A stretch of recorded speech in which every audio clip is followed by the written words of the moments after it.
हाँ जी, आ रही है भैया। हाँ, आ रही है।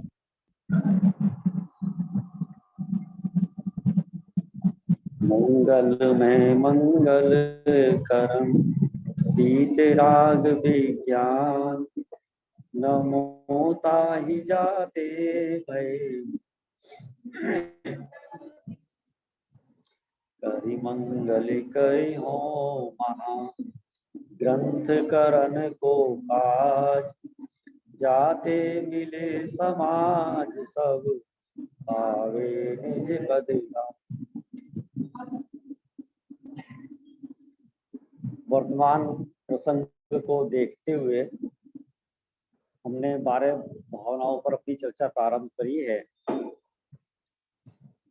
उसी के अंतर्गत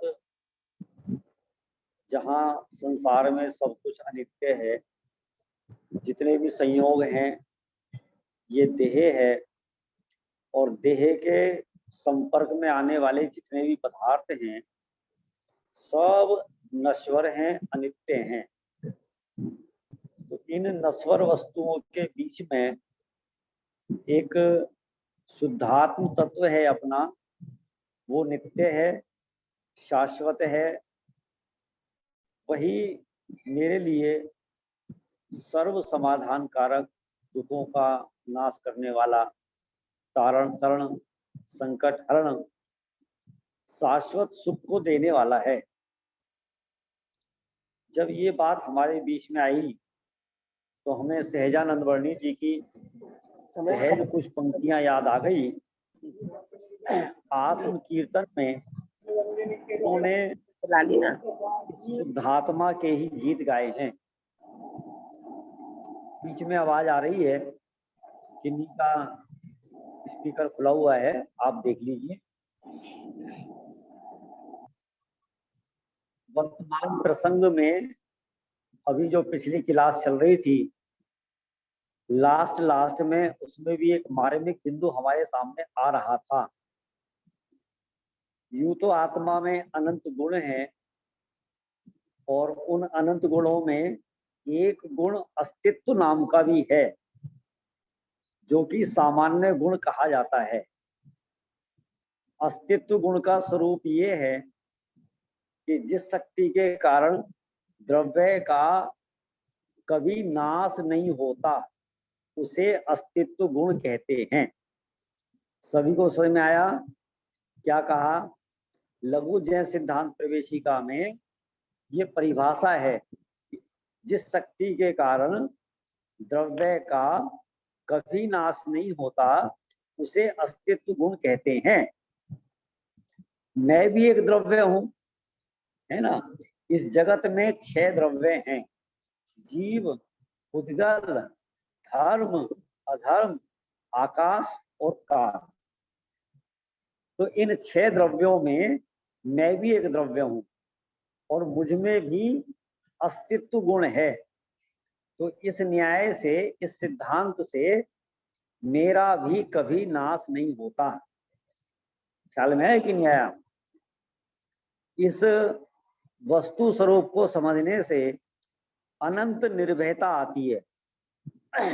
ख्याल में है? इसी में एक पॉइंट आ रहा था कि मेरा अस्तित्व तो मेरे से है। देखो, मैं जो ये चर्चा कर रहा हूं,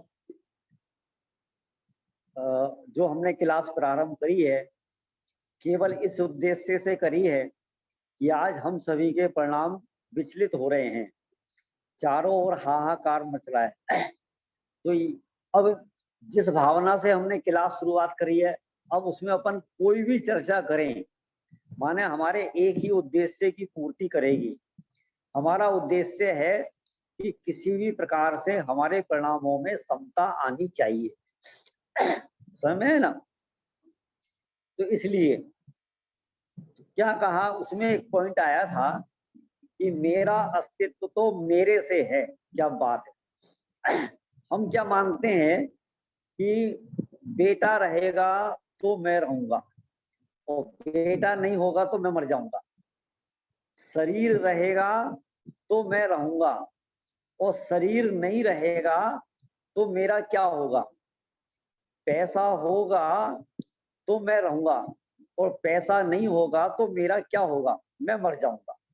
आप समझ रहे ना? हम दिन और रात पर पदार्थों से अपना अस्तित्व मानते हैं, जबकि अभी आपने थोड़ी देर पहले देखा होगा कि इतनी प्यारी लाइन हमारे सामने आ रही थी कि मेरा अस्तित्व तो मेरे से है। मेरे से है माने अस्तित्व नाम का एक गुण मुझ में है, जिसके कारण मेरी सत्ता का कभी 3 काल में नाश नहीं हो सकता। ये आत्मा कभी नरक में चला जाए, निगोद में चला जाए, देवगति में चला जाए, कहीं भी चला जाए, इस आत्मा का कभी नाश होने वाला नहीं है। बात समझ में आ गई कि नहीं आ गई? माने हम जो भी चर्चा करते हैं, जो भी पढ़ते हैं, जो भी सुनते हैं, उस पर जितना अपन गहराई से चिंतन करेंगे उतना ही हमारे जीवन में आनंद आएगा। माने ये मनुष्य पर्याय सार्थक होगी। ख्याल में आया ना? ऐसा नहीं है कि केवल पढ़ लिया और केवल सुन लिया। खाली पढ़ने से और खाली सुनने से हमारे प्रयोजन की सिद्धि नहीं होगी। जितना हम गहराई से चिंतन करेंगे, गहराई से मंथन करेंगे, सही मायने में तो क्या है कि एक प्रवचन हम सुनते हैं तो 24 घंटे बराबर उसका अपने को चिंतन चलना चाहिए। समझ में आया कि नहीं? अब ऐसा नहीं अपन 4 घंटे भगवान की पूजा करते हैं, 4 घंटे किताब पढ़ लेते, किताब माने शास्त्र पढ़ लेते हैं, 4 घंटे हमने विद्वानों के प्रवचन सुन लिए, मानो हमारा सारा दिन पूरा हो गया और चिंतन बिल्कुल नहीं किया तो बेकार है। खाली सुनना सुनाना ये हमारे जीवन का लक्ष्य नहीं है, बल्कि उस पर विचार करना, तत्व विचार, तत्व चिंतन। समझ आई कि नहीं आई बात? ऐसा हमने शास्त्र में जो भी पढ़ा है कुछ ना कुछ तो उसका फॉलो होना चाहिए। एक दृष्टांत याद आता है कि गांधी जी जब अपने स्कूल में पढ़ा करते थे तो उनके गुरुजी ने उनको एक पाठ याद करने के लिए कहा कि सदा सत्य बोलना चाहिए। ये पाठ सब बच्चों को याद करके आना है।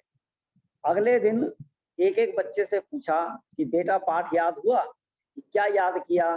तो सब बच्चों ने सुना दिया कि सदा सत्य बोलना चाहिए। गांधी जी से पूछा कि आपने पाठ याद किया कि नहीं? साहब मुझे पाठ याद नहीं हुआ। बेंच पे खड़े हो जाओ। बेंच पे खड़े हो गए। अगले दिन फिर पूछा कि नहीं साहब मुझे पाठ याद नहीं हुआ। 8 दिन हो गए। फिर 9वें दिन जाकर गांधी जी बोलते हैं कि आज मुझे पाठ याद हो गया। गुरुजी को बड़ा आश्चर्य हो रहा था कि गांधी जी ये बालक बहुत होशियार है और जिस पाठ को क्लास के सारे बच्चे याद कर लाए तुम याद नहीं कर पाए, ऐसा क्या कारण था? तो गांधी जी ने ये कहा कि मैं सत्य बोलने का अभ्यास कर रहा था। आज मैंने सत्य बोलना सीख लिया है। तो जिन्होंने सत्य बोलना सीख लिया तब उन्होंने कहा कि अब मुझे पाठ याद हो गया। इसी प्रकार से हम पूजाएं कर लेते हैं, स्तुतियां पढ़ लेते हैं, ठीक है, आरतियां पढ़ लेते हैं, भक्तामर पढ़ लिया, तत्वार सूत्र कंठस्थ कर लिया, समय सार की गाथाएं याद कर ली, लेकिन यदि वो फॉलो नहीं हो रही हैं तो बेकार। समझ में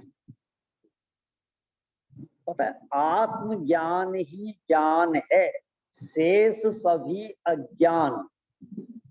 ये नहीं कहा कि शास्त्र ज्ञान ही ज्ञान है। बात समझ आ रही? देखो शास्त्र ज्ञान नहीं है, इससे ये सिद्ध हो रहा है शास्त्र ज्ञान नहीं है। तो क्या है? आत्मज्ञान है। आत्मज्ञान और शास्त्र ज्ञान दोनों अलग अलग चीजें हैं। क्या अलग अलग चीजें हैं? शास्त्र ज्ञान तो अभव्य को भी हो सकता है, लेकिन आत्मज्ञान अभव्य को नहीं होगा, आत्मज्ञान भव्य जीव को ही होगा। अब आप समझ गए ना? माने अभव्य जीव 11 अंग 9 पूर्व का भी ज्ञान प्राप्त कर सकता है, अभव्य जीव।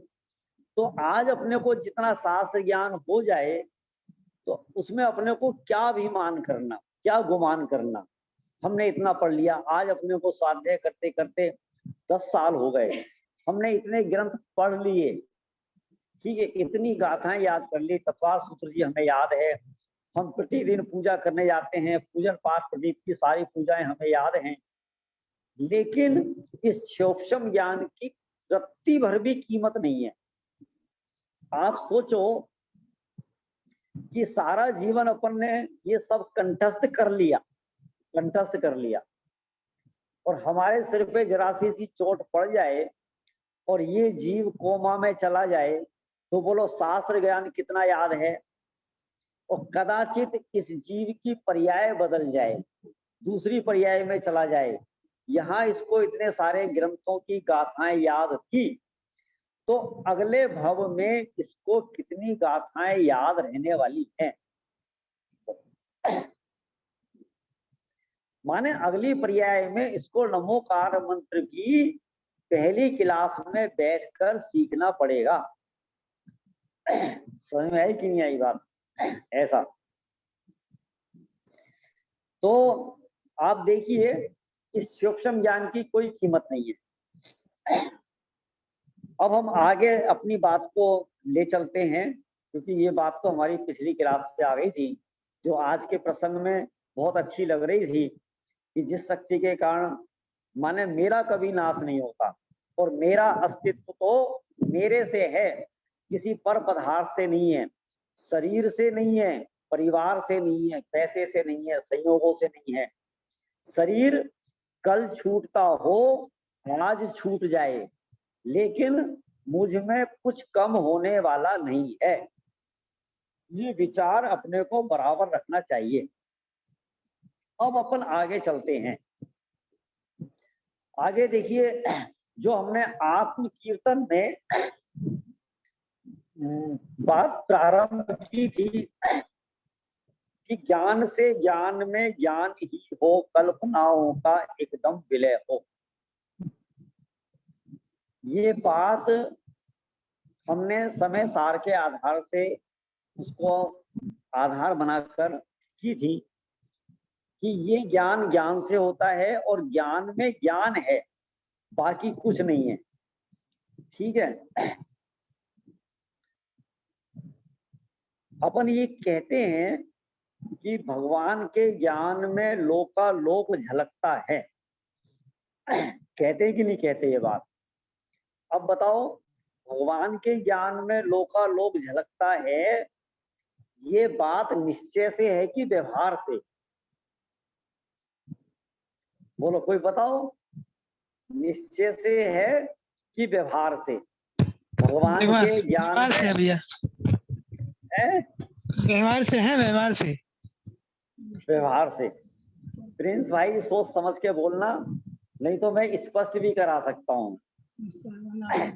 ठीक है, बता, देखो ये मकान आपका ही है, तो ये बात आई व्यवहार से, प्रिंस भाई, है ना? हम ये कहते हैं ये मकान आपका ही है, इसका मतलब ये आपका नहीं है।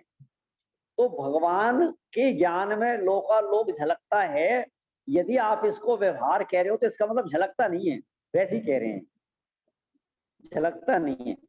जैसे हम वैसे ही कह देते हैं आपका ही है, ये बच्चा किसका है? आपका ही है, माने आपका तो नहीं है ना, हम तो वैसे ही कह रहे हैं।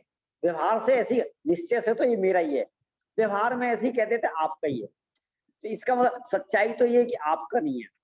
तो अब बताओ, भगवान के ज्ञान में 3 लोग झलकता है, ये निश्चय से है कि व्यवहार से है? व्यवहार से ही है, व्यवहार से ही है। देख लो, हाँ, देख निश्चय लो। से है जी, निश्चय से है जी। हाँ, कौन कह रहा है? कौन कह रहा है? मुझे तस्वीर नहीं दिखाई दे रही है। हाँ जी, चलो, निश्चय से है जी। अब मुंह छुपा के मतलब मुंह छुपा कर नहीं कहो, सामने आकर कहोगे तो अच्छा लगेगा। चलो कोई भी कह रहे हो, चलो ठीक है ना। प्रिंस जी का उत्तर बिल्कुल सही है। भगवान के ज्ञान में लोकालोक झलकता है। ठीक है, क्यों? व्यवहार का कथन क्यों है कि ये जो लोकालोक है, जगत के जितने भी पदार्थ हैं, ये सब गे हैं। गे, इनको अपन क्या कहते हैं? गे। और ये गे भगवान के ज्ञान में प्रवेश नहीं करते। कल हमने एक बात कही थी कि ज्ञान में ज्ञान है, ज्ञान में गे नहीं। आप है ना, इस संबंध में मेरे ख्याल से नियम सार देखना। नियम सार में ये बात कही गई है कि भगवान लोकालोक को जानते हैं, ऐसा कहना व्यवहार है। समझ में आए कि नहीं? व्यवहार है। वास्तव में तो ज्ञान में ज्ञान है, ज्ञान में ये नहीं है। भगवान के ज्ञान में एक भी ये ने प्रवेश नहीं किया। जैसे कल हमने एक उदाहरण दिया था कि दर्पण में दर्पण है, दर्पण में एक भी पदार्थ प्रवेश नहीं करता है। वो दर्पण, दर्पण की इतनी ताकत है, ये उसकी अपनी योग्यता है कि उसके सामने जो भी ये आता है, जो भी पदार्थ आता है, कि उसको ज्यों का त्यों, जैसा का तैसा झलकाता है। माने दर्पण कभी गे रूप नहीं होता, दर्पण दर्पण रहता है। समझ में आया कि नहीं आया? मैं और स्पष्ट करता हूं अपने नए नए श्रोताओं के लिए। जो हमारे पुराने श्रोता हैं वो तो शायद इस विषय में परिपक्व होंगे, लेकिन मेरे को नए श्रोताओं को समझाने का भाव आ रहा है। मैं एक प्रश्न पूछ रहा हूं कि दर्पण में जो मोर झलक रहा है, दर्पण, आपने 6 सामान्य गुण पढ़े होंगे जिसकी क्लास अभी चल रही थी। अस्तित्व है, वस्तुत्व है, द्रव्यत्व है, प्रमेयत्व है, अग्रु लघुत्व है और प्रदेशत्व है। तो प्रदेशत्व गुण का मतलब ये है कि जिस शक्ति के कारण द्रव्य का कोई ना कोई आकार होता है, उसे प्रदेशत्व गुण कहते हैं। क्या कहा? जिस शक्ति के कारण द्रव्य का कोई ना कोई आकार होता है, उसे प्रदेशत्व गुण कहते हैं। अब मेरा प्रश्न ये है कि दर्पण में जो मोर झलक रहा है, मोर दिखाई दे रहा है, तो वो मोर का आकार है कि दर्पण का आकार है? दर्पण में जो मोर दिखाई दे रहा है, तो वो मोर का आकार है या दर्पण का आकार है? ये हमारा प्रश्न है। सुधा भाभी जी आप बताओ। सुधा भाभी जी। आकार तो दर्पण से ही है। बहुत बढ़िया, ठीक है ना। तो आपने उत्तर दिया कि वो दर्पण का ही आकार है।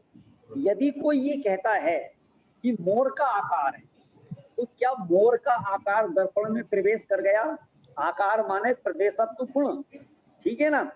तो मोर का प्रदेशत्व गुण मोर के पास है, माने मोर का आकार मोर के पास है। समझ में आएगी नहीं? तो हम व्यवहार से कहते हैं मोर का आकार, लेकिन वो तो मिट्टी का ही आकार है। सॉरी सॉरी सॉरी, दृष्टांत आ गया बीच में, ठीक है। देखो जैसे क्या, सॉरी बैठी ना तू अपने कल क्या कहा? एक घड़े में पानी भरा हुआ है, पानी। अब जो पानी भरा हुआ है, तो जो वो जो पानी है ना, पानी, तो पानी किस आकार का है? जिस घड़े में पानी भरा हुआ है, तो वो पानी किस आकार का है? बोलो बोलो स्वाति, स्वाति तुम बोलो, स्वाति। हाँ, हाँ, वो घड़े में जो पानी भरा हुआ है वो किसके आकार का है? घड़े के आकार का। है? देखो, अब इन्होंने कहा कि जो पानी है ना, पानी वो घट आकार का है, घड़े के आकार का है। गिलास में डालेंगे तो घड़े गिलास का का आकार हो जाएगा। बस बस सुनो सुनो, अब सुनो, ठीक है। यदि हम ये कहें कि पानी घड़े के आकार का है, तो घड़े का आकार पानी में आ गया क्या? नहीं, पानी पानी घड़े के आकार दिख रहा है, लेकिन पानी में घड़े का आकार नहीं आया, है ना? तो वो जो पानी अब देखो, सुनो ध्यान से देखना कि वो पानी का अपना आकार है, ठीक है, पानी का अपना आकार है। अब अपन उसको क्या कहें कि पानी आकार, पानी आकार। पानी का आकार क्या है? पानी को घड़े का आकार कहना ये व्यवहार है। तो फिर निश्चय से पानी का आकार क्या है? निश्चय से तो पानी का पानी आकार है। बात समझ में आएगी नहीं? तो ऐसे ही दर्पण में मोर का आकार नहीं है, दर्पण में दर्पण का आकार है, मोर में मोर का आकार है, ठीक है। इसी प्रकार से ज्ञान में जो के झलक रहे हैं, ज्ञान में जो के झलक रहे हैं, हमारे ज्ञान में ये पुस्तक दिखाई दे रही है। मान लो ये पुस्तक है और ये पुस्तक दिखाई दे रही है। अब बताओ, ज्ञान में पुस्तक का आकार है कि ज्ञान में ज्ञान का आकार? समझ गए कि नहीं समझ गए? ज्ञान में पुस्तक का आकार प्रवेश नहीं कर सकता, पुस्तक का आकार पुस्तक में, ज्ञान का आकार ज्ञान में, ठीक है। अब देखना, ज्ञान में जो झलक रहा है, ज्ञान में जो झलक रहा है, तो वो पुस्तक झलक रही है कि ज्ञान झलक रहा है ना? ज्ञान में जो पुस्तक झलक रही है वो ज्ञान का आकार है, ज्ञान का आकार, पुस्तक का आकार तो पुस्तक में है, ठीक है ना।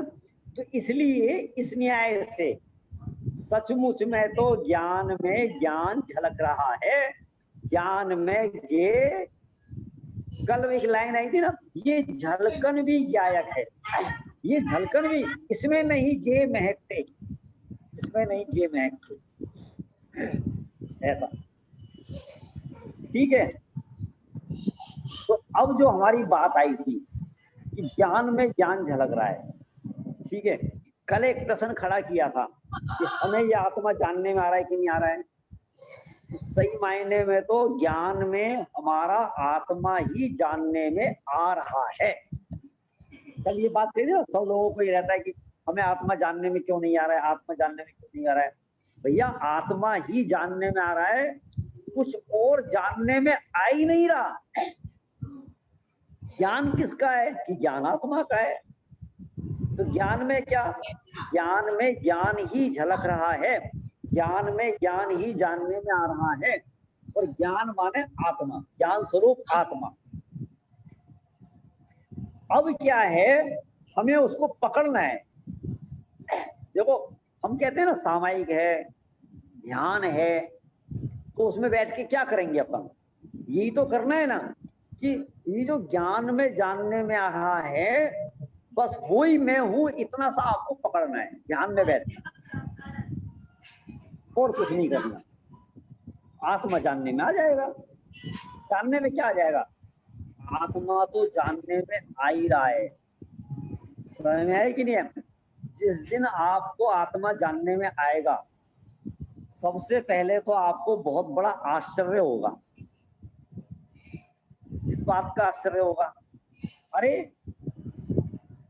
आत्मा को मैंने अनादिकाल से आज तक जाना नहीं, ये आत्मा तो मुझे आज तक यही जानने में आ रहा था।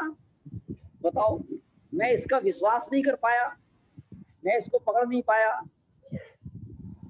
ऐसा सबसे पहले तो ये आश्चर्य होगा, ठीक है ना। तो इस प्रकार से हमको आत्मा जानने में आ सकता है। हमारे आचार्यों ने सम्यक दर्शन करने के लिए जो विधि बताई है कि आप सामायिक में बैठो, ध्यान में बैठो, हमारे उपयोग को पहले पर पदार्थों से हटाना है, ठीक है ना। तो आप चिंतन करो कि स्त्री मेरी नहीं, पुत्र मेरा नहीं, मकान मेरा नहीं, दुकान मेरी नहीं। फिर चिंतन करो, जब आप ये सब अलग हट गए ना, हमारे ज्ञान में से हट गए, अब चिंतन करो कि ये शरीर भी मेरा नहीं है। समझ में आएगी ना। चलो अब ये इसका अभ्यास हो गया, शरीर आपको भिन्न दिखाई देने लगा।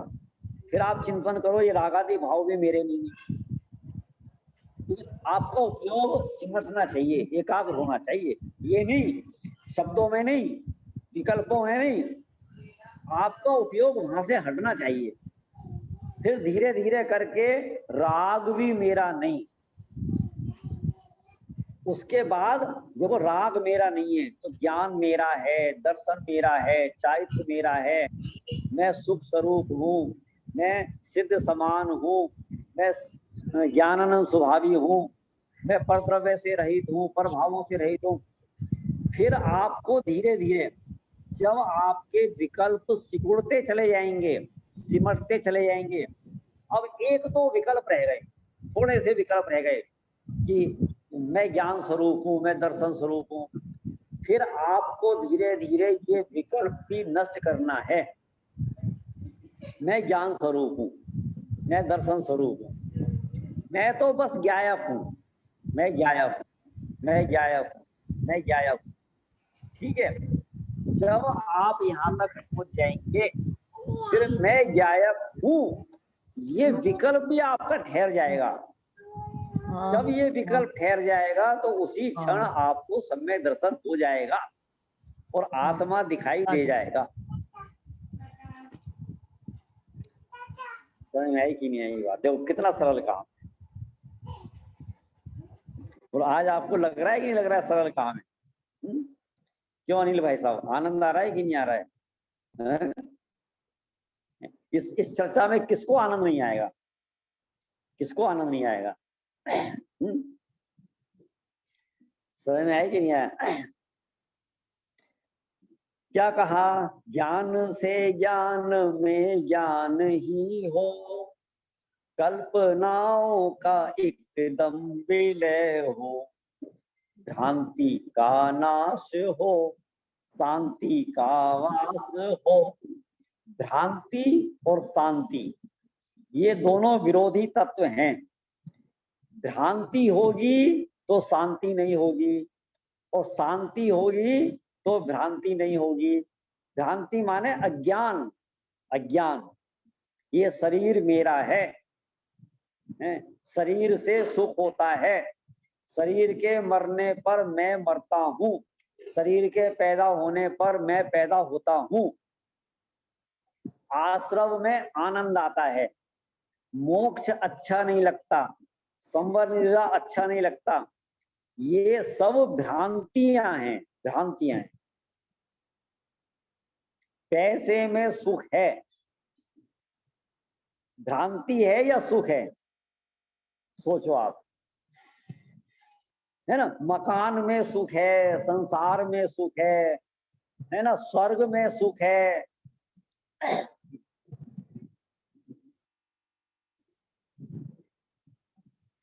बताओ पहले स्वर्ग में सुख ज्यादा है कि दूसरे में?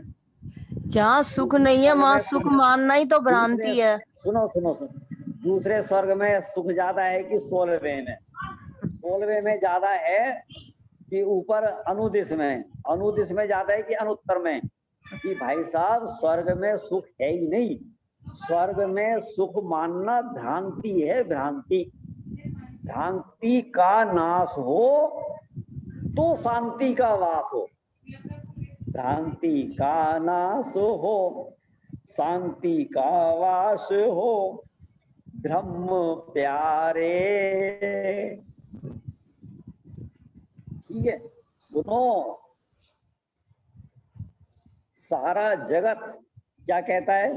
पारस प्यारा तुमसे लागी लगन, ले लो अपनी शरण, पारस प्यारा। अब वो जो पारसनाथ भगवान है ना, वो तो अपने लिए प्यारे हैं। अपने लिए माने वो उनके लिए, ठीक है। मेरे लिए प्यारा कौन है? ब्रह्म प्यारे। पारस प्यारा करते करते तो सारा जीवन निकल गया। और ताऊ बोलो जी कितनी बार, बेटा बीच में बोलो नहीं, क्या कहा भ्रांति मतलब क्या होता है? है? भ्रांति मतलब भ्रांति, क्या होता है? भ्रांति माने अज्ञान, है ना, भ्रम। भ्रांति माने भ्रम, अज्ञान, ठीक है। और हम आपकी भाषा में कहें तो कंफ्यूजन, ठीक है। अब समझ आ गया आपको? तो क्या कहा, है ना, हमने कहा हे भगवान, हे पार्श्वनाथ भगवान, आप बहुत प्यारे हो, आप बहुत प्यारे हो, और हमें अपनी शरण ले लो, ठीक है। मेरे ख्याल से 10-20 साल तो मैंने भी उनसे कहा होगा, खूब कहा मैंने, बचपन में हम भी बहुत कहा करते थे, ठीक है, तुमसे लागी लगन ले लो अपनी शरण पारस प्यारा।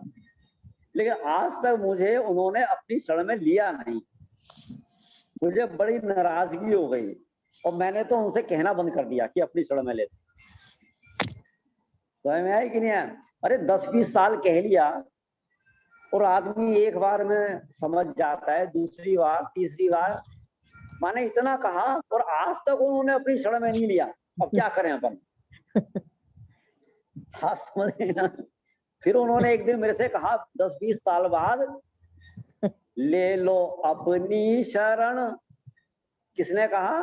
पार्श्वनाथ भगवान ने मेरे से कहा ले लो अपनी शरण। बस तब मुझे समझ में आया कि भैया मुझे अपनी शरण अपना आप लेनी पड़ेगी, ये तो लेने वाले हैं नहीं। और तब से मुझे सुख मिला, मैं सुखी हो गया। समझ में आई कि नहीं आई बात? तो ऐसी यहाँ पर सहजानंद की, जैसे हम पारस प्यारा कहते हैं, यहाँ पर सहजानंद जी ब्रह्म प्यारे, ये शुद्धात्मा प्यारा है, ठीक है। प्यारा माने यही सुख रूप है। प्यारा मतलब ऐसा नहीं जैसे फूल बड़े प्यारे प्यारे हैं, बगीचा प्यारा है, ठीक है ना, ऐसा प्यारा नहीं, माने ये शुद्धात्मा सुख स्वरूप है, सुख को देने वाला है। बाकी इस जगत में दूसरा कोई सुख देने वाला नहीं है। महावीर भगवान को सुखी किसने किया? पार्श्वनाथ भगवान ने, ठीक है। पार्श्वनाथ भगवान को सुखी किसने किया? नेमिनाथ भगवान ने। नेमिनाथ को शांतिनाथ ने, शांतिनाथ को मान लो वासु पूज्य ने, वासु पूजा। फिर आदिनाथ भगवान को सुखी किसने किया? भैया ये पराधीनता का मार्ग नहीं है, ये पराधीनता का मार्ग नहीं है, ठीक है। माने मुझको सुखी करने वाला मेरा शुद्धात्मा है, दूसरा इस जगत में कोई नहीं है, ऐसा। अब आगे चलते हैं। सर्व गतियों में रहे गति से न्यारे, क्या बात कही है? ये आत्मा किसी भी गति में चला जाए तो भी गतियों से न्यारा है। न्यारा माने क्या होता है? न्यारा माने भिन्न, जुदा, अलग। अब देखो ये आत्मा मनुष्य पर्याय में आया तो मनुष्य हो गया कि नहीं हो गया? ये आत्मा इस पर्याय में आकर मनुष्य हो गया कि नहीं हो गया? बोलो मुंडी, या तो हाँ में हिलाओ या ना में हिलाओ। ये आत्मा मनुष्य हो गया कि नहीं हो गया? वेरी गुड, वेरी गुड, शाबाश। हाँ अब समझ में आ गया ना हमारे को।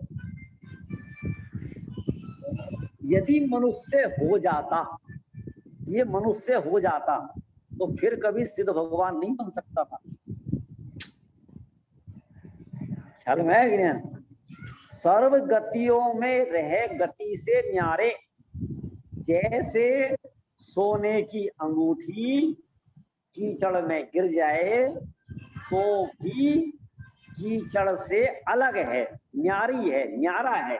न्यारा माने भिन्न है, माने कीचड़ ने सोने में प्रवेश नहीं किया, सोने ने कीचड़ में प्रवेश नहीं किया। सही मायने में तो कीचड़ ने सोने को छुआ भी नहीं है। सर्व गतियों में रह गति से न्यारे, ये आत्मा गतियों में रहकर भी गतियों से न्यारा रहा, आज तक गति रूप हुआ ही नहीं। मनुष्य गति में गया, मनुष्य नहीं हुआ, देव गति में गया, देव नहीं हुआ, नरक गति में गया, नरक गति में नहीं हुआ।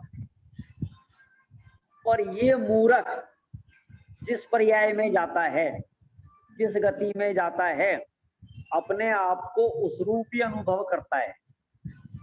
मैं मनुष्य, मैं देव, मैं नारकी, मैं त्रियंच। और यहाँ क्या कह रहे हैं? सर्व गतियों में रहे गति से न्यारे। इस सर्व गतियों में यह गतियों से न्यारा रहता है। सर्व भावों में रहे उनसे न्यारे। सर्व भावों में रहे उनसे न्यारे का मतलब ये आत्मा राग में रहे, द्वेष में रहे, क्रोध में रहे। क्रोध में रहता हुआ भी आत्मा क्रोधी नहीं होता, राग में रहता हुआ भी आत्मा रागी नहीं होता। यदि ये आत्मा रागी हो गया होता तो फिर कभी भी वीतरागी नहीं हो सकता था। समझ में है कि नहीं? अरे जो रागी हो गया तो वीतरागी कैसे होगा? सर्व भावों में रहे उनसे न्यारे, माने सर्व भावों में रहते हुए भी उनसे न्यारा रहता है, उनसे अलग रहता है। ख्याल में आया कि नहीं आया?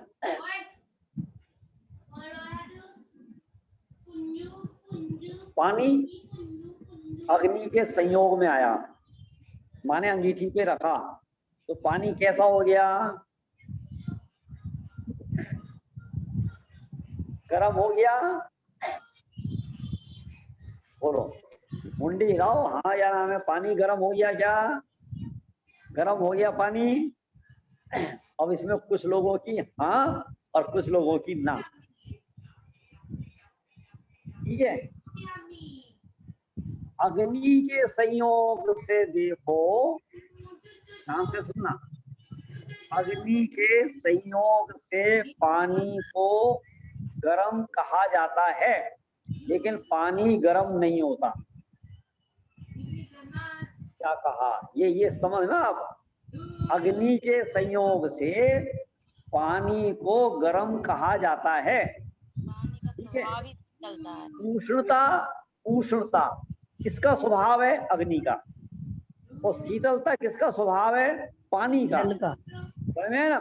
यदि पानी गर्म हो गया तो ठंडा नहीं हो सकता। ये तो अग्नि का संयोग है, ठीक है। जैसे ही अग्नि का संयोग हटेगा तो पानी का स्वभाव प्रकट होगा। अच्छा, ये जो पानी का शीतल स्वभाव प्रकट हुआ है, ध्यान से सुनना, पानी का जो शीतल स्वभाव प्रकट हुआ है, ये कहीं बाहर से आया है या पानी में ही था?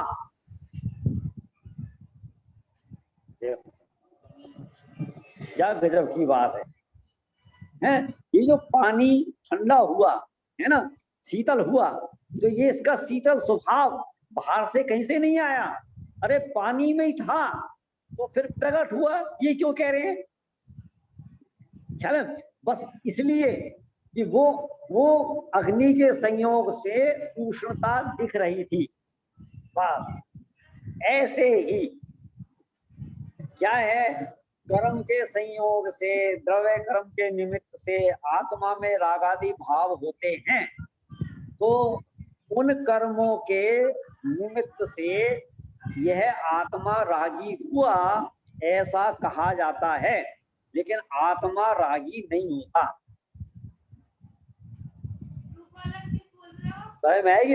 आत्मा को रागी मानना बहुत बड़ा अपराध है। अपने को रागी मानना, द्वेषी मानना, क्रोधी मानना बहुत बड़ा अपराध है। अरे जो जैसा नहीं है उसको वैसा मानना पाप है कि नहीं? पता है, आत्मा शुद्ध है और अशुद्ध मानो तो अपराध। भगवान है ना, भगवान महावीर भगवान है, आदिनाथ भगवान है, शांतिनाथ भगवान है, ये रागी है कि वीतरागी? वीतरागी है, ठीक है। इनको रागी मानना, इनको रागी मानना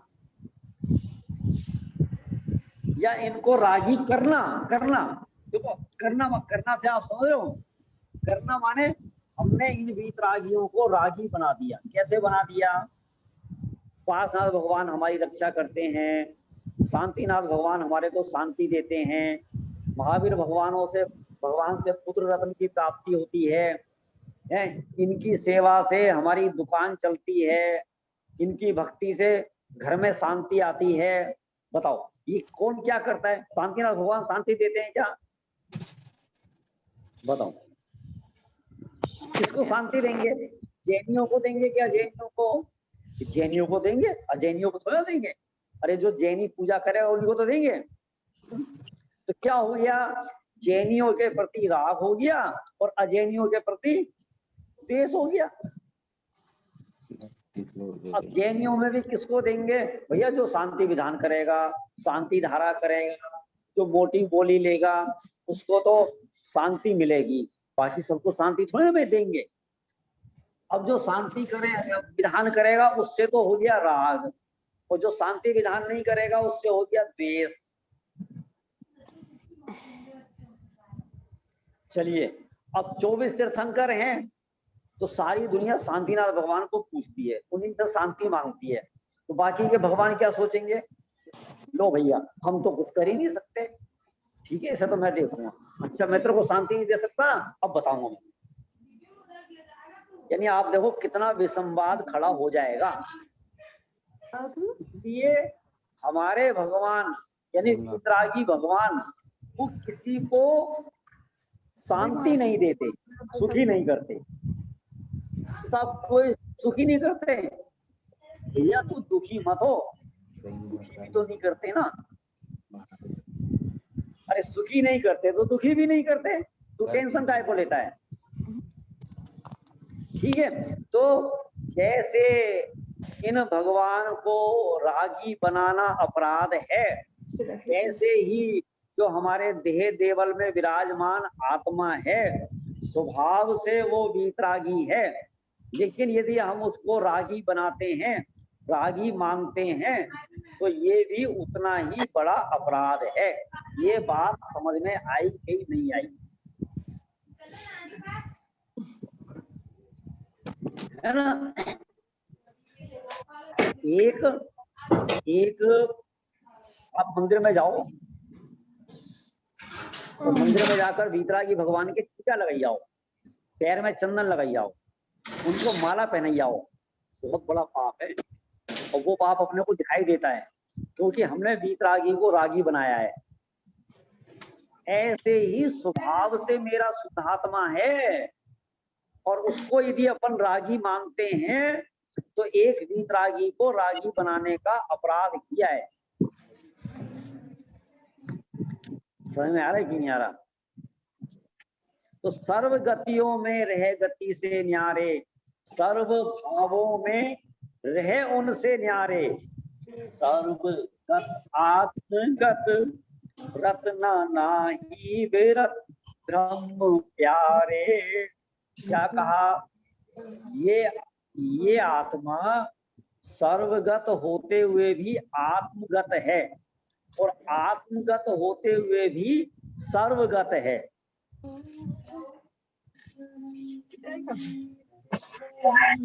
भगवान की पूजा की पहली लाइन क्या है?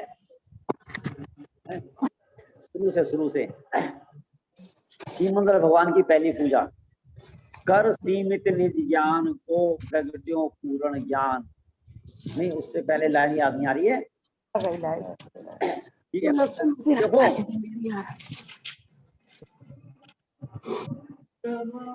इस आत्मा में लोकालोक को जानने की सामर्थ्य है और ये लोकालोक को जानने की ताकत रखता है, इसलिए इसको कहते सर्वगत। माने इस आत्मा में इतनी ताकत है कि एक पदार्थ भी इसके जानने में आए बिना नहीं रहता, इसलिए कहा जाता है सर्वगत। लेकिन ये आत्मा और इसका गुण एक भी पदार्थ में नहीं जाता, इसलिए ये कहा जाता है आत्मगत। समझ में आई कि नहीं आई बात?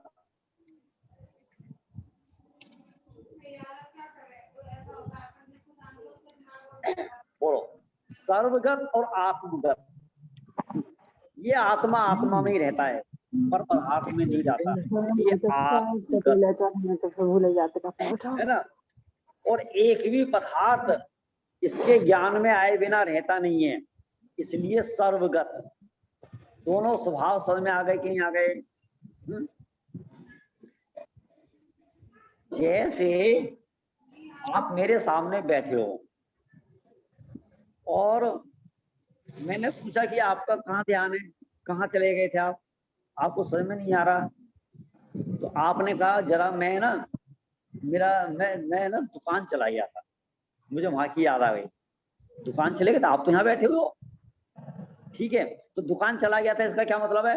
हमारा ज्ञान गया था, ठीक है ना। तो मेरा ज्ञान मेरी दुकान पे चला गया, है ना, तो इसलिए क्या ज्ञान गया माने मैं गया, ठीक है ना। तो तीन लोक में सर्वगत, तो हमारा ज्ञान गया, ऐसी ताकत रखने वाला सर्वगत आत्मगत, ठीक है। सिद्धि जिनने भी अब तक है पाई, तेरा आश्रय ही उसमें सहाई। क्या कहा? बीच में एक बात और कह देता हूं मैं आपको, देखो मैं बीच बीच में ना ऐसे पलटता रहता हूँ और ये देखता रहता हूँ कि कौन ध्यान से सुन रहा है नहीं सुन रहा है, ठीक है, किसका उपयोग कहाँ है कितना है। तो मेरे को है ना ये काम करने से पुण्य लगता है, क्योंकि मैं देख रहा हूँ कि कोई असावधान तो नहीं है कोई, है ना। लेकिन तुम यदि ये काम करते हो ना तो तुम्हें पाप लगता है, इसलिए तुम मत करा करो ये काम बीच बीच में। तुम किस भाव से देखोगे, देखो कितने जने कौन क्या कर रहा है, ठीक है। एक ही काम करने से मेरे को पुण्य लगेगा, आपको पाप लगेगा, आपका खोटा भाव है, ठीक है, कि कितने जने हैं कौन क्या कर रहा है, और मैं देखूंगा वे सुन रहा है कि नहीं सुन रहा है, मेरे प्रश्न का उत्तर दे रहा है कि नहीं दे रहा है, ठीक है ना। चलो आगे। सिद्धि जिनने भी अब तक है पाई, आज तक सिद्धि माने आज तक जितने भी सिद्ध बने, जितने भी कितने सिद्ध बने आज तक, अनंतानंत सिद्ध भगवान बनने के, ठीक है। तेरा आश्रय ही उसमें सहाई, माने आज तक जितने भी भगवान बने हैं वो तेरे आश्रय से बने हैं। किसके आश्रय से? ब्रह्म प्यारे, माने इस शुद्धात्मा के आश्रय से ही बने हैं। क्या कमाल की बात है, देखो मानो सारी भिखारी वृत्ति मिट गई, अब हम कहाँ जाएं, किसके पास जाएं और किसके पास हमें जाने की जरूरत है? अब हमारे को महावीर भगवान के पास जाकर भी भीख मांगने की जरूरत नहीं है। सिद्धि जिनने भी अब तक है पाई, तेरा आश्रय ही उसमें सहाई। जितने भी भगवान बने सब जंगल जा जाकर बने। जंगल में कौन से भगवान थे? महावीर भगवान थे, आदिनाथ भगवान थे, शांतिनाथ भगवान थे, और पासनाथ का जीव, ठीक है, वो सम्मेद शिखर में एकदम अलग सबसे ऊंची टोंक पे, चंदा प्रभु भगवान एकदम अलग सबसे ऊंची टोंक पे। चंदा प्रभु की तो इतनी छोटी सी टोंक है, जब वो ऊपर जाते हैं वहां एक ही जना बैठ पाए, बस इतनी छोटी सी जगह। ये तो हमारे जाने से है ना थोड़ी सी फैल गई होगी, माने उस समय पे तो और छोटी जगह होगी, माने दूसरा कोई आ ना सके। आज और वहां पर कौन मिला भगवान बनने के लिए? कौन, किसने सहारा दिया? सुखी होने के लिए किसने सहारा दिया? ख्याल में है कि नहीं? माने तेरा आश्रय ही उसमें सहाई, तेरा आश्रय ही है, बाकी दूसरे किसी का आश्रय नहीं है ना। आगे क्या कहते हैं? मेरे संकट हरण, संकट माने दुख, और दुख का नाश करने वाला, संकट हरण, ठीक है। संकट हरण तो हमें 24 में से पार्श्वनाथ ही दिखाई देते हैं। मने ऐसा लगता है कि जैसे वो तो संकट दूर कर सकते हैं, बाकी और में किसी में ताकत नहीं। ना पार्श्वनाथ संकट हरण कर सकते हैं, ना महावीर कर सकते हैं। ठीक है, कौन? ब्रह्म प्यारे मेरे संकट हरण ज्ञान दर्शन चरण। कि ये जो शुद्ध आत्मा है, ये आत्मा है ज्ञान दर्शन चरित्र, ज्ञान दर्शन चारित्र स्वरूप है, ज्ञान दर्शन चरण। और देह कर्मादि सब जग से न्यारे। कि ये आत्मा अभी वर्तमान में देह से भिन्न है। देह से भिन्न माने 9 कर्म से भिन्न है। कर्म से भिन्न माने द्रव्य कर्म से भिन्न है और भाव कर्म से भिन्न है।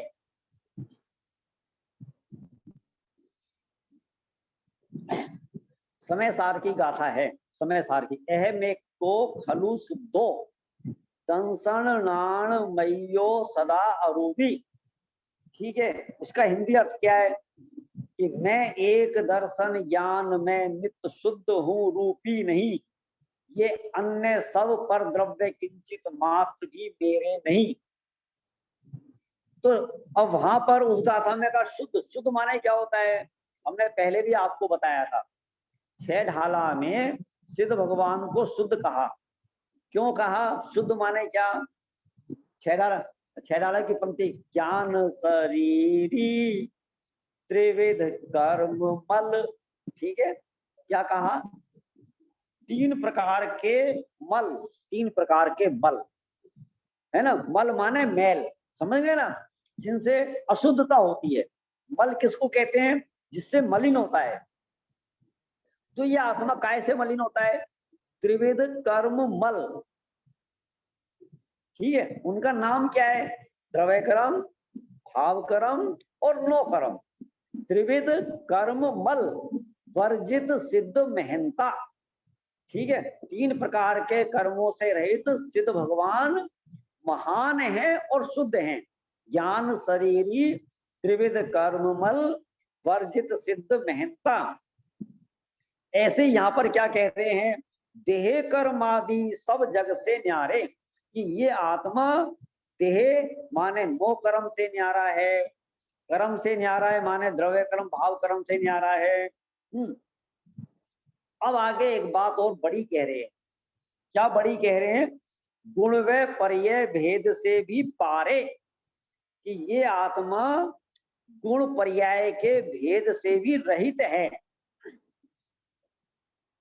ये बात समझ में आना थोड़ा कठिन है। कठिन क्यों है? साहब आप राग से भिन्न कहो तो हमें मंजूर है, शरीर से भिन्न कहो तो मंजूर है, लेकिन ज्ञानादि के भेदों से रहित कहो, ये अपन कैसे मान लें? कि तुम्हें ये मानना पड़ेगा कि आत्मा में ज्ञान है, दर्शन है, चारित्र है। ये जो आपने भेद खड़ा किया है ना, इस भेद को भी आपको अस्वीकार करना पड़ेगा एक समय पे आकर। क्यों करना पड़ेगा? क्या जरूरत है? कि जब तक आपने इस भेद को भी अस्वीकार नहीं किया तो आप भगवान आत्मा को प्राप्त नहीं कर सकते। ये बात अभी समझ में नहीं आई होगी। देखो, खीर है ना, खीर खाते हैं अपन। खीर में शक्कर है कि नहीं है? दूध है कि नहीं है? बादाम है कि नहीं है? इलायची है कि नहीं है? कि आपको खीर बनाना हो तो क्या क्या चाहिए? ये सब चीज चाहिए। बादाम चाहिए, इलायची चाहिए, दूध चाहिए, चावल चाहिए, पानी चाहिए, शक्कर चाहिए। लेकिन जिस क्षण आपको खीर खाना है तो खीर खाते हुए इन सारे भेद के विकल्पों को तोड़ना पड़ेगा। नहीं तो आप प्रैक्टिकल करके देख लेना। ठीक है, प्रैक्टिकल करना। आप मान लो खीर खा रहे हो, तो मैं आपके सामने बैठा हूं, मैं कहा भाई साहब ये जो खीर खा रहे हो ना, इसमें बादाम पड़े हैं, क्या भाव के हैं? आपने कहा 600। अरे 600 रुपए किलो के बादाम इसमें पड़े हैं? अरे रे, आज बादाम बड़े महंगे हो रहे हैं। अच्छा दूध क्या भाव है? दूध 70 रुपए किलो पहुंच गया।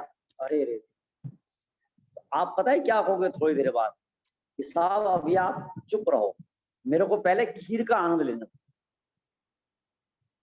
माने मैंने भेद खड़े करे तो आपको स्वीकार नहीं। क्यों स्वीकार नहीं है? क्योंकि आपको खीर का आनंद लेना है। यदि मैं ये चर्चा करता रहा इसमें बादाम कितने हैं, इलायची कितने की है, शक्कर कितनी है ना, दूध कितने का है, क्या क्या चीज इसमें पड़ी है, अच्छा ये बताओ क्या क्या चीज पड़ी है, ये चुप रहो प्लीज, अभी चुप रहो आप मेरे को खीर खाने दो। माने उस समय आपको भेद स्वीकार नहीं है। यदि आप ये खीर खाते समय कोई विकल्प आता है? कोई विकल्प आता है क्या? बोलो, कोई विकल्प नहीं। विकल्प आएगा तो खीर का स्वाद नहीं आएगा, खीर का स्वाद आएगा तो आपको विकल्प नहीं होगा। इसलिए आत्मा में जो गुण और पर्याय का भेद है, वो गुण पर्याय के भेद से भी ये आत्मा पार है, माने भिन्न है, रहित है।